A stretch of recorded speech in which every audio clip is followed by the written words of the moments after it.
brought in a soft police state, which is what we really have now, and they want to make it a hard police state and really lock down the entire world. They want this to be a globalized, centralized dictatorship. So I'm on slide number 6 for those of you who are following along in the PDF document that I uploaded to my site.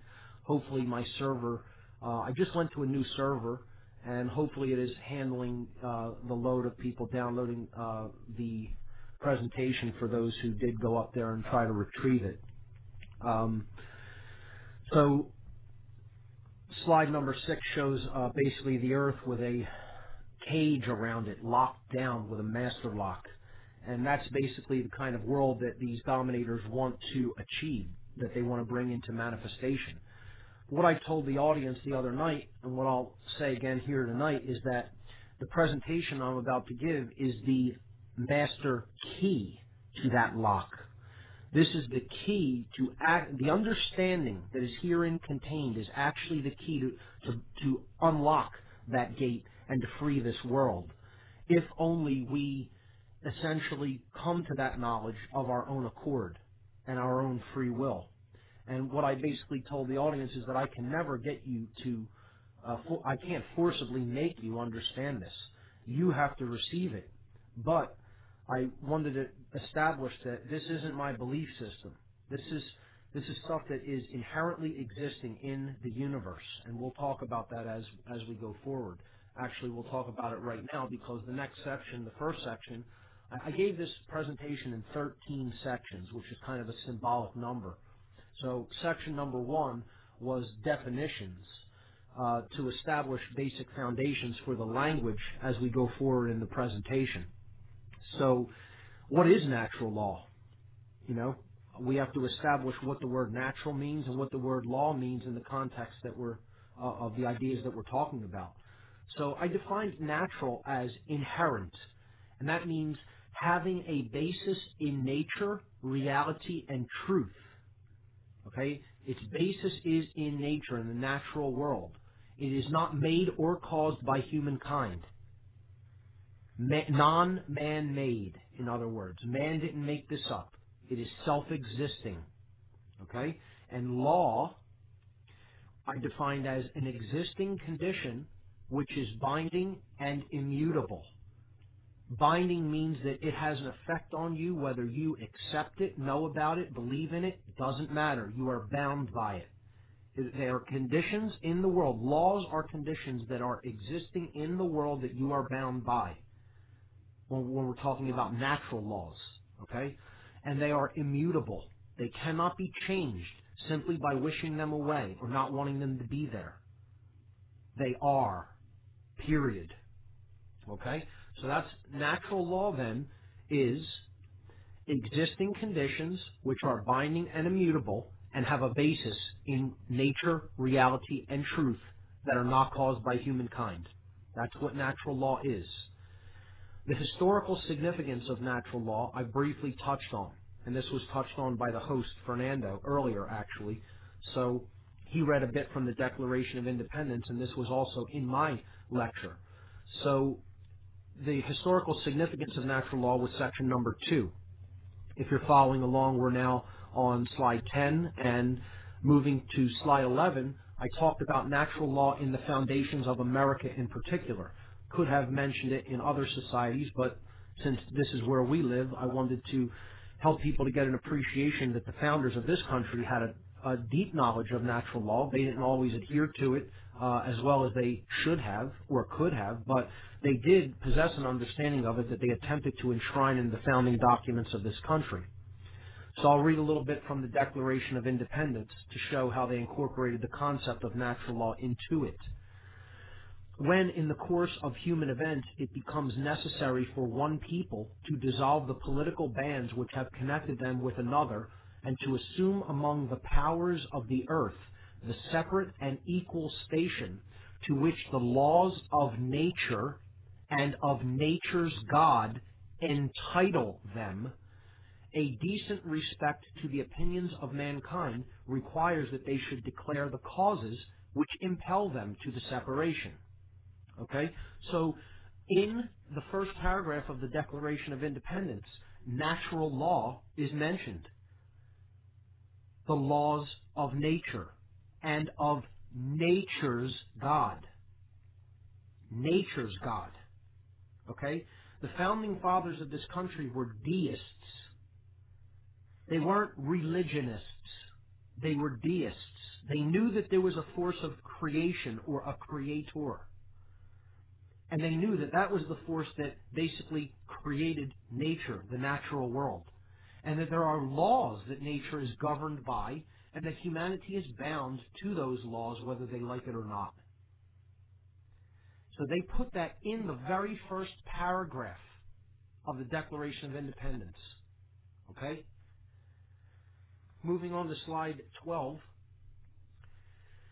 They also said that we hold these truths to be self-evident, that all men are created equal, that they are endowed by their Creator with certain unalienable rights, that among these are life, liberty, and the pursuit of happiness. There's a lot of words in there that are important. First of all, we hold these truths with a capital T to be self-evident. Truth, not beliefs, not opinions, not trends, not current circumstances, but truths. Okay? And we hold them to be self-evident. They're so obvious. Okay? It's like saying the sky is blue. Okay? It's self-evident. At least it was to them. We've fallen a long way in our understanding of natural law since the founding of this country. At least most people have. All men are created equal. And by men, they mean mankind, men and women. Some people will claim they did not mean that, but, you know, I think it is something that, if they did not mean, we should certainly include all people. It's not just men. And, you know, this is like, as we say men, you know, man can mean a single man or man as a whole of the species, okay? But they're saying all men are created equal. Created. Created. That implies a creator. And then the next phrase talks about that. They are endowed by their creator. Okay? An endowment is a birthright. It means something that you have by nature of being born. You were given it by the Creator as a birthright. No one can take it from you. No one can grant it to you or take it away from you. And they go on to describe that we have certain unalienable rights. This means they cannot be separated from us. They cannot be made alien. A lien cannot be placed upon them so that they are separate from us. We always have them. We always have had them. We always will have them. These rights are eternal. They're not made by man. They're not granted by man. They were granted by the Creator. Whatever you happen to feel that force is for you doesn't matter. You can imagine it however you like to imagine it. And it's your goal to get into touch with that through a one-to-one basis on your own. Okay, but these are not granted by men or women. They are not given to us. They cannot be taken from us. Oh, there are people who think they can, but in reality, they cannot ever really usurp our rights. They can make the claim and try to put that into practice, but the right still exists, no matter what the conditions on the earth are. Okay, they are inherent rights. Moving on, the next section was called General Principles. The General Principles of Natural Law. And these were not specifically defined or gone through in order in the presentation, but I will touch upon where these happen to be talked about as we go further into the presentation, okay? There are 7 basic principles to understand when talking about natural law. Natural law is ultimately expressed through 7 basic principles. Principles, the word principles means first things. And as we've said on the show in the past, When it comes to our principles, we have to put these first things first. We need to be more concerned with principles than anything else, because principles are based in truth. Those who know and adhere to these principles. Now, notice I didn't say believe in these principles. These are not things that need to be believed in. These are things that are in existence. They are naturally occurring in the universe. Okay? They are inherently extant. They exist. We need to recognize their existence, to come to know them. Not believe in them, but to know them and adhere to them. Okay, so those who know and adhere to these principles possess the key through which the wisdom of the universe is unveiled. And that's a big statement. That's a big claim. Okay? However, that is the truth. If we really do understand and know these principles, and then we live in harmony with them, the amount of wisdom that will open up to us is scarcely imaginable to us in the current conditions that we live in. These 7 principles of natural law, the basis, the foundation for natural law, are the principles of mentalism, correspondence, vibration, polarity, rhythm, cause and effect, and gender. Okay? So I'll briefly touch on them. I won't get into them in depth, and then you will see how these will apply as we move forward in the lecture. The principle of mentalism is simply that everything that exists first as a mental construct. The mind is the essential generator of everything that we experience. Okay? The universe that we experience comes into being as a result of how we think. Our experience will be dictated by how we think. As a man and woman thinks, so they will be. The principle of correspondence is that the universe is self-similar across all scales, from the macrocosm to the microcosm. It is essentially fractal and holographic. All right? As above, so below. As takes place in the microcosmic universe, it will be reflected into the macrocosmic universe, or the larger. As the things that take place and enter into manifestation on the small scale, okay, you will see the larger scale be reflective of that, and vice versa. All right? The principle of vibration. Everything vibrates.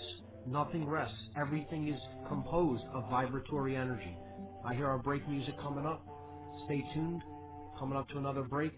I'm Mark Passio. We'll be right back.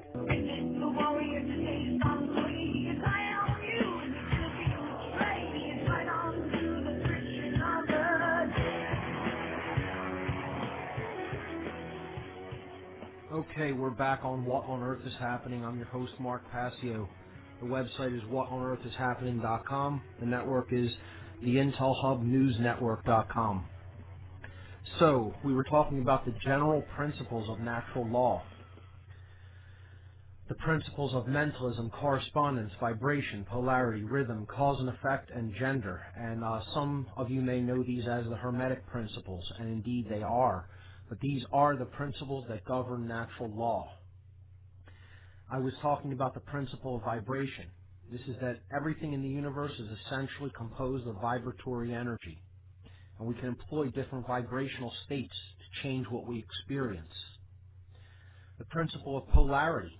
Everything has a positive and a negative pole to it. The principle of rhythm. Time and consciousness move in cycles. The principle of cause and effect.